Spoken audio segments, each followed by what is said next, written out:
you speak about working with an artist like Lil Wayne and for him to be at a point where he can throw his own festival.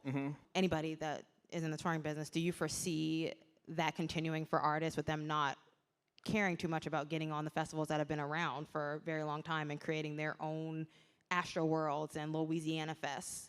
I think that, every artist wants to have something of their own.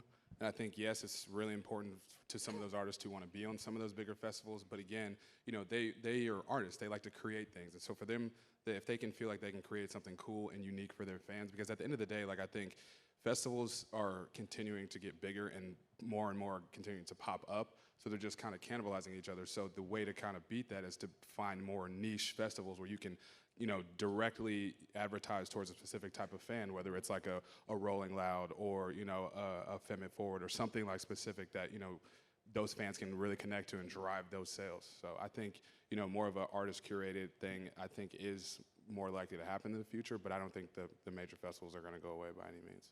Do you guys see the future of hip hop and R&B being about that, more artists coming together and building things together, helping each other, collaborating?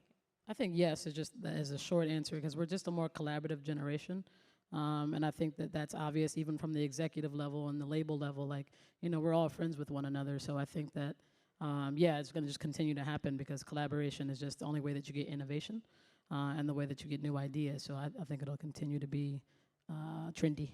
With platforms like TikTok blowing up and we're actually now seeing social media actually equate to streams, how are you guys approaching social media now and in the future, since you know that it can actually roll over to how many people listen to your art?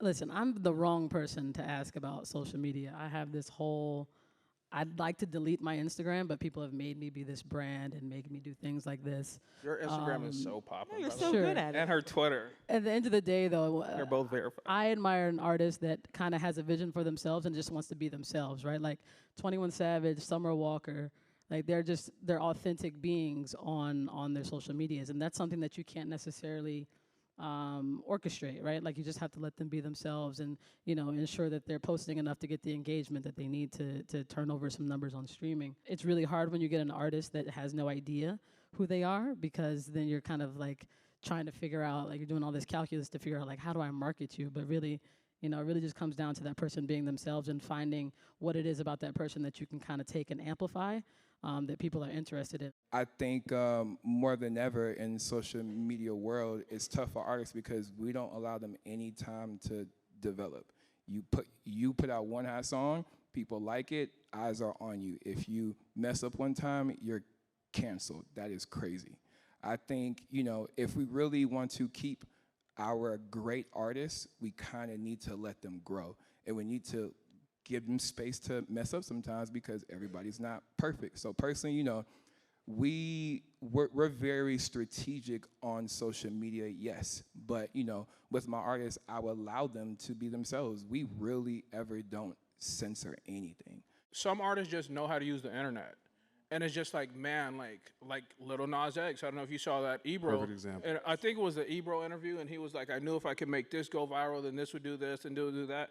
I don't think it's inauthentic. I think it's genius because they know how to use the internet, and the internet and social media is so important. Yeah, I think as long as you're being true to yourself when you're doing stuff like that, especially like a Lil Nas X, for example, I think that's when it really works, and that's when it turns the knob off the machine, and next thing you know, you have a #1 single in the world. I think once, in terms of new markets and in terms of other countries, I think that depends on how you work in the States. So if you're an artist, you're touring here in the United States, you've got to be able to sell out a 500 cap room, 1,000 cap room, and really build up to the point where, and maybe even gauge to see where the rest of your fans are. If they are overseas, you got to start small. And I think one of the things to keep in mind is a lot of artists now, everything's happening so fast for them, they want to go overseas and they would just want to tour, but they don't realize that, when you're building in those other countries, you actually have to build.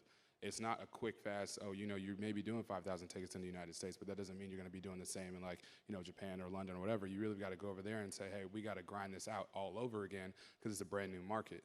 So it's really just a building process, and you got to take it one step at a time. And if it means that you do a soft ticket play or a festival over there to kind of see where your fans are and really just gauge that part of it, then you do that. But there's different ways for different artists.